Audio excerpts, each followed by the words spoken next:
So with that, I am going to introduce our candidate, the man of the hour, I guess as David Schwartzman mentioned, Eugene Puryear, candidate for DC Council at Large, to share a few words with us tonight.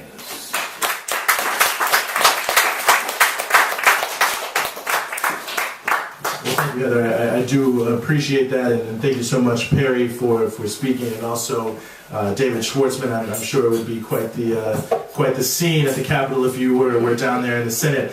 So, and certainly Roger as well, and Local 2401, who also, some of your members came out to the Green Party debate we had last Thursday, and I really appreciate that, because certainly we know that labor in this city has a lot of power, and we look forward to working together with you. Primarily in that vein, and we've seen tenants, we've seen labor, we've seen you all come out to support this campaign, and that's what I think we mean when we say it's about a movement, not just a candidate, not just a moment. It's something that has, I think, and will continue to pick up the feeling of people in this city who know that there has to be a change. The feeling of people in this city who keep, it's unbelievable how left out you feel when you go to the council and you testify, and they even stay there for long hours to listen to you, and then just do whatever they want. And they'll say, well, I'm for this and I'm for that, but it has no substance behind it. I mean, it's very funny if you look at this city and you look at all the major mayoral candidates running for the Democratic nomination, so the person who will most likely win, and you go to their website and you go to the issues section. You think you're going to learn about what they're going to do. Come on. There's not one concrete policy in there at all. No. Just vague generality. Oh, I'm for affordable housing. I'm for jobs. But no way on how they're going to get it done. Well, and when they get in the mayoral office, when they get in the council, their only hope is to find a way to speak to the things that you're upset about in a way that won't make rich people mad. It's really just about that simple. Well, I'm for affordable housing, but we can't have too much affordable housing. I saw Jack Evans, he said, well, we need to put more money in the Housing Production Trust Fund to create more affordable housing, but if you put too much money in there, they won't be able to use it. I don't know, there's 42 tenant associations applying to the Housing Production Trust Fund this year alone to get money to take over their building, because, in a DC, tenants have the right of first refusal. So I don't know how you can't find a way to use the money. We have one of the biggest housing crises, average rent $1,400. Wow. And if you look at it, and look at the reality of it, it's because our city has been sold off, not just to local developers and corporate interests, but international developers and corporate interests. You also have to look at the article in the Washington Post about the war for the Southwest, and it's all about how pension funds from around the world are investing in DC, and sovereign wealth funds, you look right over there at City Center. And Mayor Gray is so proud of City Center, and they let people know we got Allen Edmonds shoes coming in. Well, I'll tell you, when you walk out of there, your shoes are tracking blood. Because I'll tell you, that Qatar Sovereign Wealth Fund is making all that money off of slave labor of people from South Asia and that country that they're exploiting on an everyday and daily basis. And those are the type of people who are coming to this city because the politicians have decided that, well, one way we can bring in this money and support ourselves and come in, because it's all a revolving door. I mean, anyone in here who can raise a hand and tell me a $125,000 a year part-time job other than the DC Council, I wouldn't believe you. But it's a part-time job, so you can go work for some other lobbyist or big corporation or anything like that and take in another six-figure salary. And so they got a nice setup. They got a big, nice corporate setup. They can have second jobs, and they have their stock portfolio, and they're getting big money off of taxpayer dollars, and then they're just shelling out the city. Oh, well, you need to invest money? Well, here, invest in an apartment building we're going to put over this metro. And it only needs to be 30% full, because you can charge people $1,600 for a one-bedroom. And they won't complain, because where else are they going to go? I had the privilege, and it's on here on one of these slides, of speaking with a young woman on Rock Creek Church Road up in Petworth, young, college-educated, working, employed. And I remember she said, and John was in here with me, he was with me, and we were both, I think, a little taken aback by this, and she was like, well, I found this apartment, this room I'm renting in this house, and it's a nice room, and I like it, and, the woman who owns the house, she's very nice, but I really just want to live close to a metro. But I don't think it's possible to do. And I said, that says everything you need to know about DC, that for someone with a job and a college education, living close to the metro is an impossible dream. That's how corporate controlled and unequal this city has become.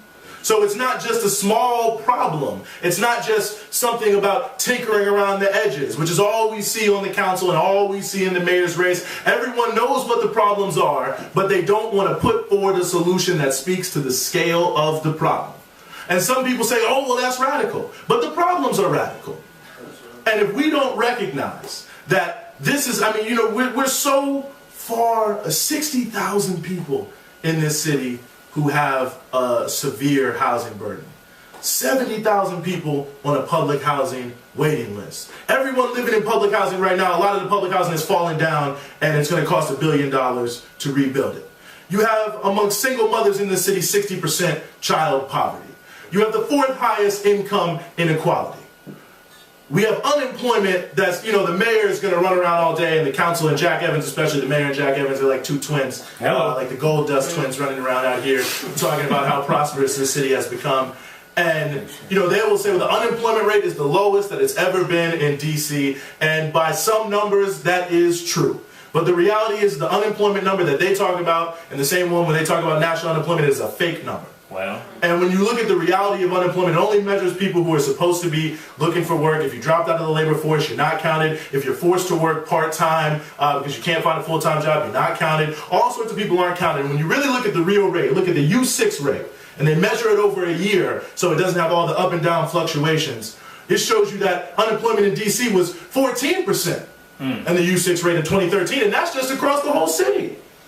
And we don't even know what unemployment really is in places like Ward 7 and Ward 8. What they do is they measure off the 2010 census. And they just estimate that it's about 20% unemployment.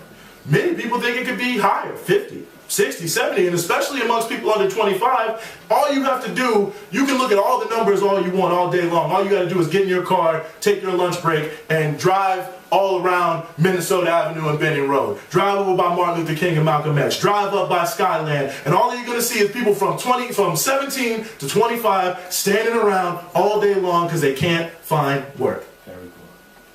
And a lot of them can't find work because they have criminal records. Whether or not they did something wrong, because we have some so-called crimes that don't make any sense. Marijuana.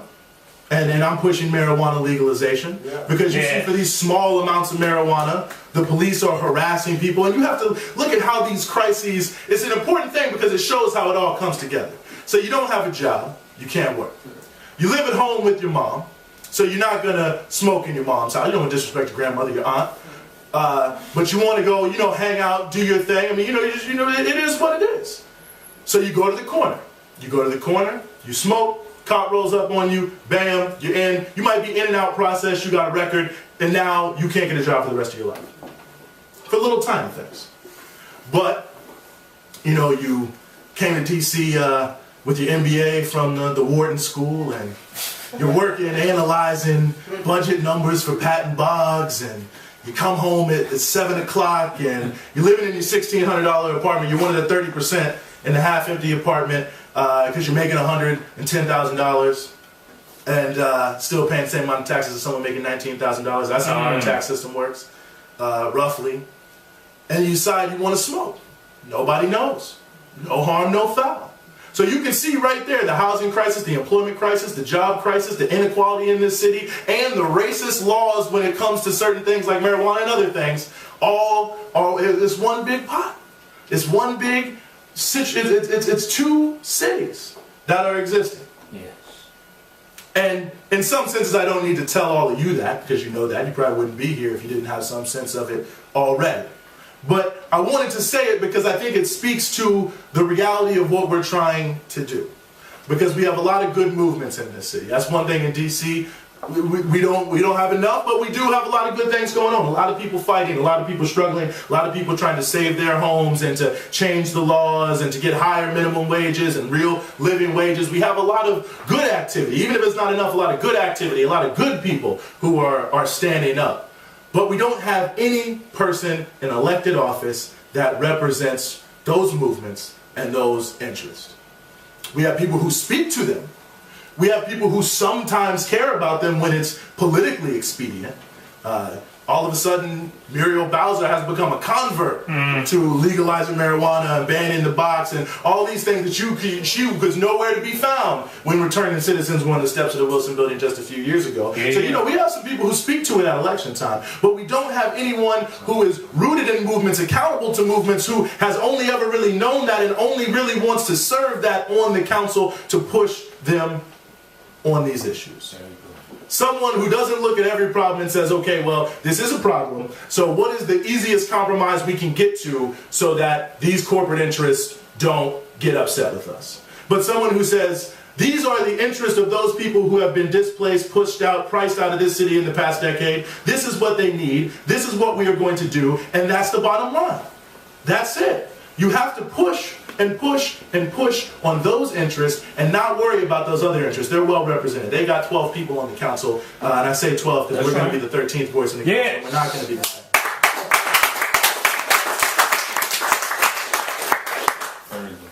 And so bringing the movement to the council is all I'm really trying to do. I'm not trying to reinvent the wheel. And we have our 10-point program, and some of it might seem radical, and I'm okay with that because it is, because our problems are radical. The scale of our problems are unbelievable. We live in a city that you need, just to get those 70,000 people off the affordable housing waiting list and to fix the public housing people live in, you need to put in about $3 billion.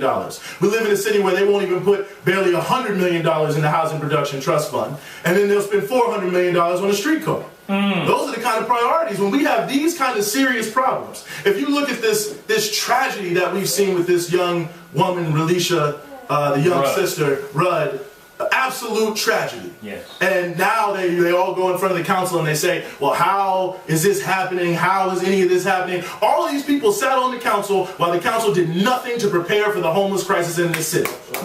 Nothing at all.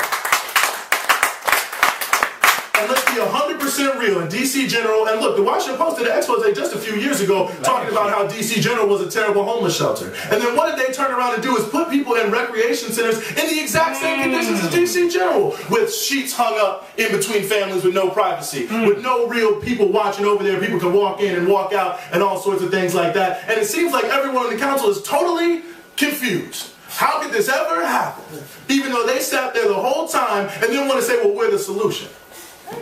And it just shows the type of mentality we have in this city, where we can have such a tragedy like this that points to the need to not prioritize streetcars. You know, I'd rather tell a single mother I'm going to put her in a home than run around like Tommy Wells and some of these other people and talk about how great it is she'll be able to ride the streetcar for $1 to her low-wage, poverty-wage job that she's not even going to be able to live in D.C. when she gets off of work, but she can ride that streetcar right back out of town.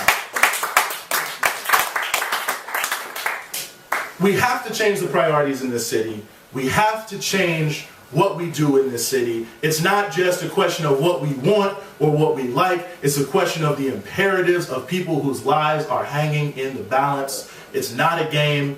If we truly care, and we are people in this room who truly care, we have to take a stand, and that's what we want to do. And that's why, you know, we have done so much, and you see on that green sheet everything we've done, and I see a lot of people in this room who've done a lot for this campaign. We're going to have to do a lot more. And I'll be honest with you, with David Catani running for mayor, you know, every pretender to the throne is coming out of the woodwork. You had another guy today switch from Democrat to independent. You already got a guy who was a Democrat working for our delegate with $30,000, $40,000 sitting in the bank claiming he's not a Democrat, he's an independent. There's going to be more of them. A lot of people with a lot of money coming from the same interests who want to jump in this race because they see their opportunity to have a little bit of fame, a little bit of spotlight, sit on the DC council, you know, burnish their credentials a little bit till they go back into the private sector. And they're all going to jump in, and they're all going to claim to be progressive. They're all going to claim to want to deal with the problems. But what we'll see as we bring it out is they will not actually be speaking to the scale of the problems. So we have a big task in front of us. We will have a number of people who are going to confront us, and ultimately, without your work as a volunteer, without whatever little bit of money you can put towards it, if you can host a house party, we need you to do that. If you can get your friends to all give $50, it'll add up. if you can give, well, the limit's $1,000, so just do what you can. Whatever you can give is going to make a difference, because we're not going to have millions of dollars, and that's okay. But we do need thousands of people. We need people power, and when we get people, and we will get people, we're gaining volunteers, we're gaining endorsements. We want to be able to put brochures in their hand. We want to be able to make sure they have the clipboards and the sign-up sheets. We want to make sure that they can do everything they want to do to build this campaign, because we probably, and I almost am 100% sure, just based on what the reality of what we've seen, we'll find no shortage of people who want to stand with us and who want to fight back. There will be no shortage of those people.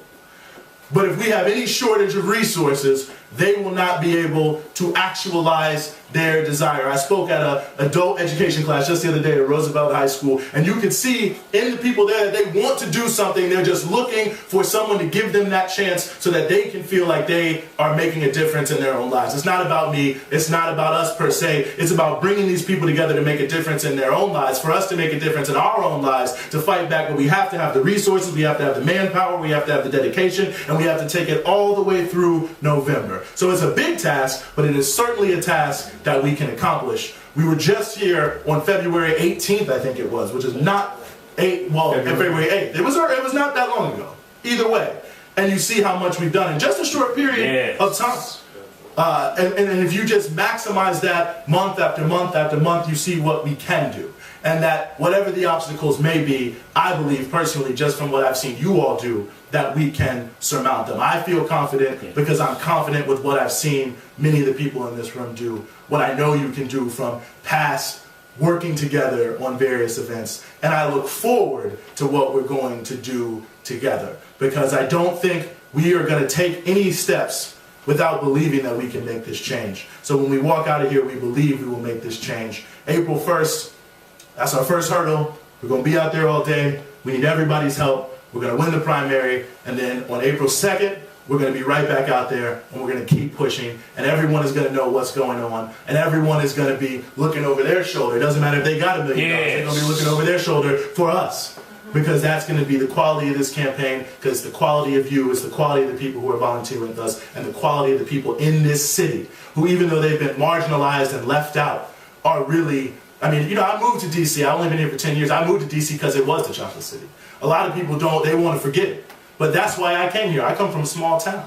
And coming to a place like D.C., this is a great place to live. Man, I live right next to Malcolm X Avenue and Martin Luther King Avenue. Arkilla, you live down the street from me. You know how it is. Where I come from, everything's named after Confederate soldiers. So imagine how it feels to be a young black person to come to a city like Washington, D.C., where the streets and the schools and the statues. I used to live up in Petworth, to walk past a Paul Robeson statue. Come on. That kind of history, that kind of reality of this city, so many civil rights heroes who have come to this city and made positive change, the history of the Statehood Party from Julius Hobson and others who were key leaders, not just locally, but nationally. Julius Hobson, leader in the anti-Vietnam War movement, as well as the movement to integrate jobs and transportation here in Washington, D.C. So when you look at all of that history and all of that reality, we know about go-go music in Charlottesville.